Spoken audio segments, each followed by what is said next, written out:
Assalamualaikum warahmatullahi wabarakatuh. Perkenalkan, nama saya Algen Hatana Putra. Saya dari Pendidikan Matematika, Fakultas Keguruan dan Ilmu Pendidikan Universitas Kuningan. Nah, baik, di sini kami akan menjelaskan mengenai contoh dari fungsi trigonometri inverse beserta turunannya. Oke, langsung aja ke pembahasannya. Oke, baik, ke contoh soal yang pertama. Di sini ada cos inverse setengah sama dengan pi per 3. Nah, apakah benar cos inverse dari setengah itu pi per 3? Nah, di sini kita ingat kembali, berlaku hubungan Y sama dengan cos inverse X, ekuivalen dengan X sama dengan cos Y. Nah, untuk nilai interval X-nya itu lebih besar sama dengan negatif 1 dan lebih kecil dari 1. Ini harusnya ada 1.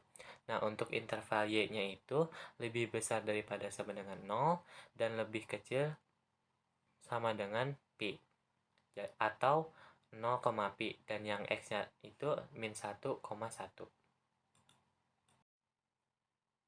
Nah, karena tadi contoh soalnya itu cos inverse dari setengah sama dengan pi per 3, nah maka cos pi per 3 itu adalah setengah. Nah, pembuktiannya kita ambil cos pi per 3 ini, maka nilai pi-nya itu kan 180 derajat. Nah, maka cos 180 derajat per 3, maka cos 60 derajat. Nah, cos 60 derajat ini ingat pada sudut istimewa. Cos 60 derajat itu nilainya adalah setengah. Nah, kita kembali ke soalnya. Nah, cos inverse setengah itu sama dengan pi per 3. Maka cos pi per 3 adalah setengah. Jadi kebalikannya gitu, atau misalkan seperti tadi. Nah, seperti ini nih. Y sama dengan cos inverse X. Nah, pasti ekuivalen dengan X sama dengan cos Y begitu. Dengan nilai interval X-nya itu negatif 1,1 dan nilai interval Y-nya itu 0, pi atau 0 sampai pi.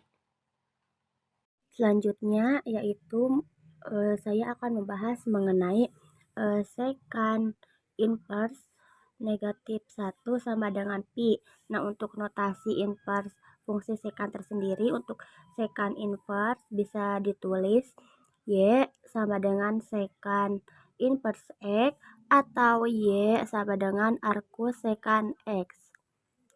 Untuk nilai secant inverse negatif 1 atau nilai secant arcus negatif 1 sebagai sudut dalam interval antara 0 sampai pi per 2 yang memiliki secant sama dengan negatif 1.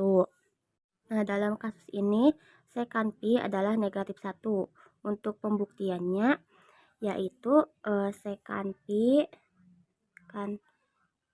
sama dengan pi kan 180 ya, jadi secant 180. Kemudian secant 180 itu berapa? Negatif 1. Jadi secant pi sama dengan negatif 1. Maka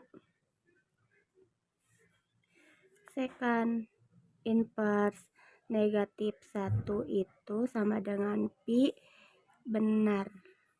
Oke, sekian pemaparan latihan soal dari kami. Apabila terdapat kesalahan dalam pengucapan atau penjelasan kurang dipahami, mohon dimaafkan. Terima kasih. Wassalamualaikum warahmatullahi wabarakatuh.